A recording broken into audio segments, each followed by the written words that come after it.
Hello friends, C language నేర్చుకునే సిరీస్లో lecture number 5 introduction part 3 ఈరోజు చూస్తున్నాం. మనం ఏదైనా లాంగ్వేజ్ నేర్చుకోవాలనుకోండి, ఫర్ ఎగ్జాంపుల్ ఇంగ్లీష్ లాంగ్వేజే నేర్చుకోవాలంటే ఫస్ట్ ఆఫ్ ఆల్ ఇంగ్లీష్లో ఆల్ఫాబెట్ తెలుసుకుంటాం, వర్డ్స్ ఎలా ఫ్రేమ్ చేయాలో తెలుసుకుంటాం, అలానే సెంటెన్సెస్ ఎలా ఫ్రేమ్ చేయాలో తెలుసుకుంటాం, గ్రామర్ రూల్స్ ఏంటో తెలుసుకుంటాం. ఆ తర్వాత ఇంగ్లీష్లో కొద్ది గొప్ప మనం మాట్లాడతాం. అలానే సి కూడా ఒక లాంగ్వేజ్. మరి సి లాంగ్వేజ్ని నేర్చుకోవాలంటే అసలు సి లాంగ్వేజ్లో ఏమేమి ఉన్నాయి అవన్నీ తెలుసుకోవాలి. అంటే సి లాంగ్వేజ్లో కూడా వేరియబుల్స్ అని, కీవర్డ్స్ అని, ఆపరేటర్స్ అని, ఫంక్షన్స్ అని, ఇలా డిఫరెంట్ టైప్స్ ఆఫ్ థింగ్స్ ఉన్నాయి. అవన్నీ తెలుసుకుంటే మనం కంప్యూటర్ చేత కొద్ది గొప్ప పని చేయించవచ్చు. ఓకే, మరి సిలో ఫస్ట్ థింగ్ మీరు తెలుసుకోవాల్సింది ఏంటంటే variable. What is variable? Okay, A variable is nothing but an address of a memory location, an address of a memory area and used to store some data. So variable అనేది ఏంటి? Address of a memory area అంటున్నాం. Okay, మరి అందులో ఏం store చేయొచ్చు అంటే data store చేయొచ్చు. That is variable. అంటే ఫర్ ఎగ్జాంపుల్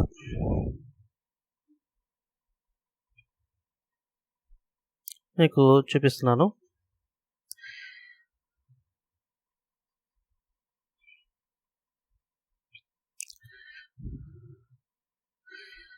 ఫర్ ఎగ్జాంపుల్ చూడండి, ఇప్పుడు మనం ఒక వేరియబుల్ తీసుకున్నాం, ఏ ఈక్వల్స్ టు 10 అన్నాం.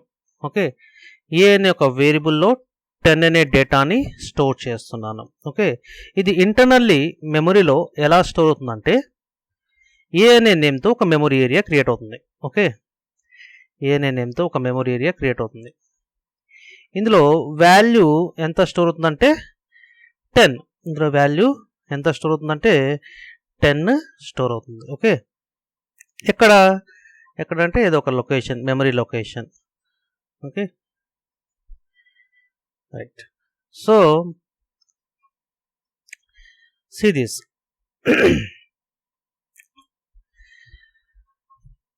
ఏ అనే ఒక వేరియబుల్. ఓకే, ఈ మెమరీ ఏరియాకి ఒక నేమ్ ఇచ్చి మెమరీ ఏరియాకి ఒక నేమ్ ఇచ్చాం, దట్ ఈస్ ఏ.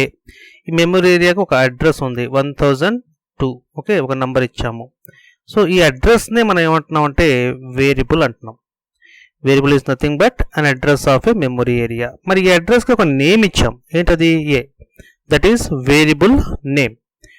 ఓకే, అంటే డైరెక్ట్గా మనం అడ్రసెస్తో డీల్ చేయడం కష్టమవుతుంది కాబట్టి మనం మెమరీ ఏరియాస్కి, మెమరీ బ్లాక్స్కి మనం ఏం చేస్తున్నామంటే నేమ్స్ ఇచ్చి ఆ నేమ్తో మనం డేటాని స్టోర్ చేయడం కానీ, ప్రాసెస్ చేయడం కానీ, రిట్రీవ్ చేయడం కానీ జరుగుతుంది. ఓకేనా? మరి ఈ మెమరీ ఏరియాకి మనం నేమ్ ఇవ్వాలంటే కొన్ని రూల్స్ ఫాలో అవ్వాలి. ఎలా పడితే అలా ఇస్తే తీసుకోవద్దు. ఓకే, మరి ఏంటా రూల్స్?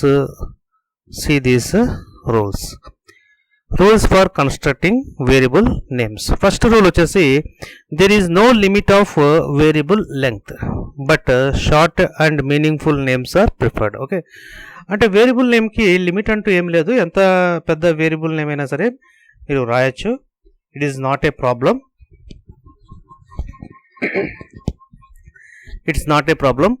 అయితే వేరియబుల్ నేమ్ షార్ట్గాను మీనింగ్ఫుల్గా ఉంటేనే ఎంతో బెటర్ అనమాట. ఎందుకంటే మీరు పెద్ద నేమ్ రాశారనుకోండి, రాయొచ్చు కదా అని చెప్పేసి మళ్ళీ మాటికి ప్రోగ్రాంలో మీరు ఆ వేరియబుల్ని యూజ్ చేయాల్సి వస్తుంది. మరి అలా చేయాల్సి వచ్చినప్పుడు మళ్ళీ అంత పెద్ద నేమ్ మళ్ళీ మీరు టైప్ చేయాలంటే మీకు చాలా హెడ్ఏక్గా ఉంటుంది అండ్ టైం కూడా వేస్ట్ అవుతుంది. సో వేరియబుల్ నేమ్ ఎలా ఉండాలంటే షార్ట్గా ఉండాలి, మీనింగ్ఫుల్గా ఉండాలి. ఫర్ ఎగ్జాంపుల్ మీరు ఒక వేరియబుల్ నేమ్ స్టూడెంట్ నంబర్ అనే ఒక వేరియబుల్ నేమ్ మీరు రాయాలనుకోండి, స్టూడెంట్ నంబర్ అన్నారు. సో ఇలా రాయొచ్చు, పర్లేదు. బట్ ఈ స్టూడెంట్ నంబర్ని మీరు షార్ట్ ఫామ్లో ఇలా కూడా రాయొచ్చు కదా, ఎస్ఎన్ఓ అని.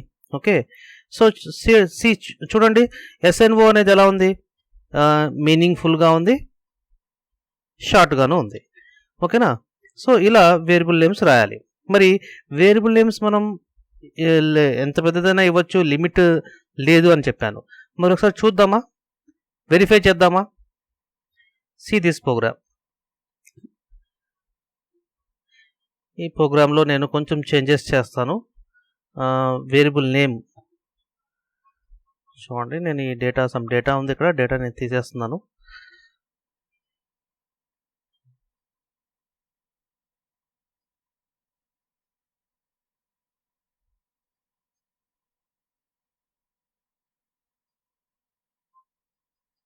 డేటా డిలీట్ చేశాను. నా ఒక వేరియబుల్ నేమ్ చూడండి, నేను ఎంత పెద్ద నేమ్ ఇస్తున్నాను అంటే మీరు చూస్తారు. 1 2 3 4 5 6 7 8 9 అలానే వరుసగా నేను 1 1 1 1 అని ఇచ్చేస్తున్నాను. చూడండి ఎంత పెద్ద ఇచ్చాను చూడండి, వేరియబుల్ నేమ్ చాలా పెద్ద నేమ్ ఇచ్చాను. ఈక్వల్స్ టు 20 అంటున్నాను. ఓకేనా, నా మళ్ళీ నేను ఈ వేరియబుల్ నేమ్ ఏం చేయాలి, ప్రింట్ చేద్దాం అనుకుంటున్నాను. చూడండి, ఓకే, వేరియబుల్ నేమ్ ప్రింట్ చేద్దాం అనుకుంటున్నాను. ఫర్ దట్ నేను ముందు కాపీ చేయాలి. కాపీకి control set. Okay, now see this. ఇప్పుడు ఒక స్టేట్మెంట్ రాస్తున్నాను, ప్రింట్ చేసి చూపిస్తాను. చూడండి ఒకసారి కలర్స్ తీసేద్దాం, క్లారిటీ ఉండదు. Okay, now %d comma this variable name.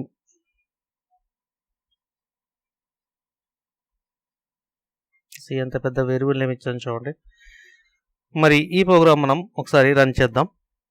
మరి ఈ ప్రోగ్రామ్ ఎలా రన్ చేయాలి, ఈ ప్రింట్ఎఫ్ ఏంటి, అలానే గెట్ సిహెచ్ యూస్ చేశాను, ఇంకా ఈ ప్రోగ్రాంలో CLR SCR కూడా వాడతాను. వీటి గురించి మనం ఓకే ఈ ఇంట్రడక్షన్ క్లాసెస్ అయిన తర్వాత డీటెయిల్గా తెలుసుకుందాం. నో ప్రాబ్లం, వరీ అవ్వద్దు. ఓకేనా, రైట్, రన్ చేస్తున్నాను చూడండి program. See one error, there is one error, ఒక ఎర్రర్ ఉందంట. ఏంటది, see this declaration not allowed. Okay, ఒక చిన్న మిస్టేక్ ఇక్కడ, నేను CLR SCR ఇక్కడ రాయకూడదు, CLR SCR నేను దీని కింద రాయాలి. ఓకే, డిక్లరేషన్ తర్వాతనే CLR SCR, any statement declaration తర్వాతనే రాయాలి. మనం తర్వాత డిస్కస్ చేద్దాం ఈ పాయింట్స్. ఓకే, నా రన్ చేస్తున్నాను చూడండి. సి, సో ప్రోగ్రామ్ అవుట్పుట్ వచ్చిందా. సో వేరియబుల్ నేమ్ లెంగ్త్కి ఎటువంటి లిమిట్ లేదు, ఎంత పెద్ద నేమ్ అయినా సరే ఇవ్వచ్చు. బట్ గుడ్ ప్రాక్టీస్ ఏంటంటే మీరు షార్ట్ నేమ్ అండ్ మీనింగ్ఫుల్గా ఉంటే బెటర్ అనమాట. ఓకేనా, రైట్. నౌ నెక్స్ట్ పాయింట్ చూడండి.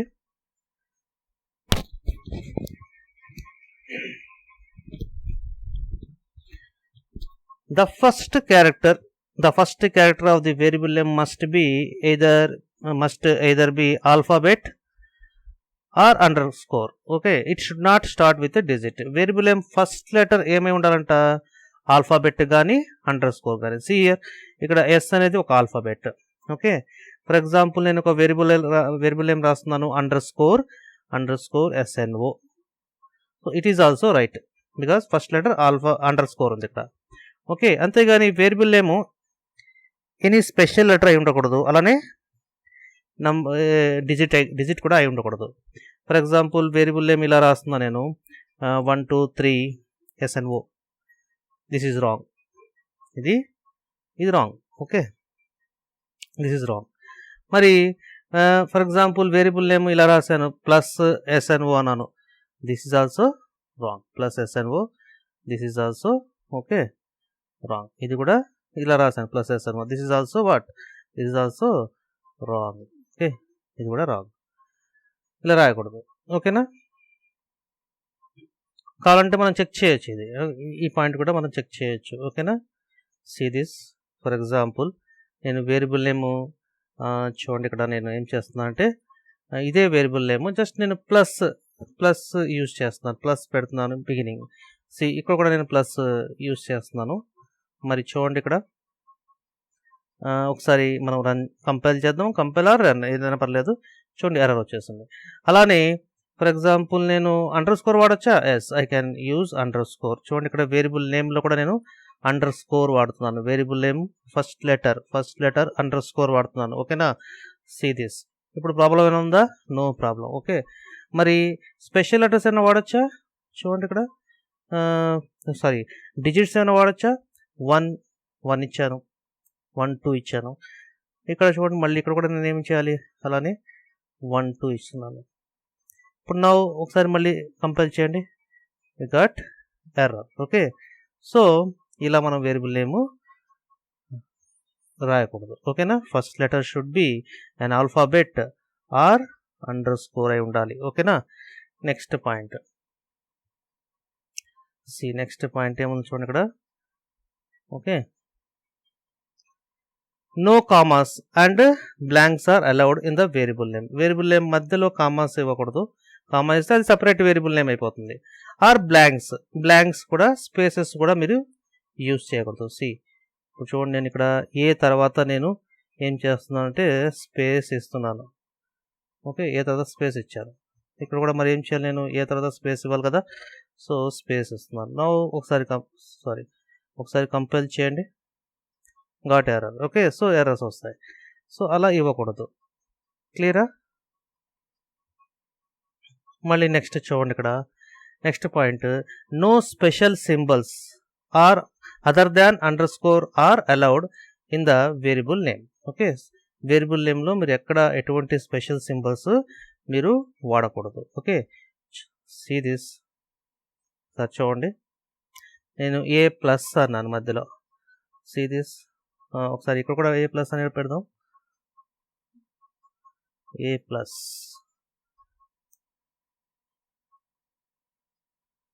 ఎర్రర్. ఓకే, సో ఎక్కడ అండర్ స్కోర్ వాడచ్చు. You can use underscore, it's not a problem. మధ్యలో మీరు ఎక్కడైనా సరే అండర్ స్కోర్ పెట్టవచ్చు, ప్రాబ్లం లేదు. బట్ ప్లస్ యూజ్ చేయరాదు. Okay, see this. ఓకేనా? రైట్. మరి what is the next point? Variable name should not be a reserved word. Variable name reserved word అయి ఉండకూడదు. Reserved word means a word for a particular task. సిలో కొన్ని pre defined keywords ఉన్నాయి. ఇంట్ అని, క్యార్ అని, ఫ్లోట్ అని, డబుల్ అని, ఆటో అని, ఇలా there are totally 32 keywords in C. ఎన్ని కీవర్డ్స్ ఉన్నాయండి?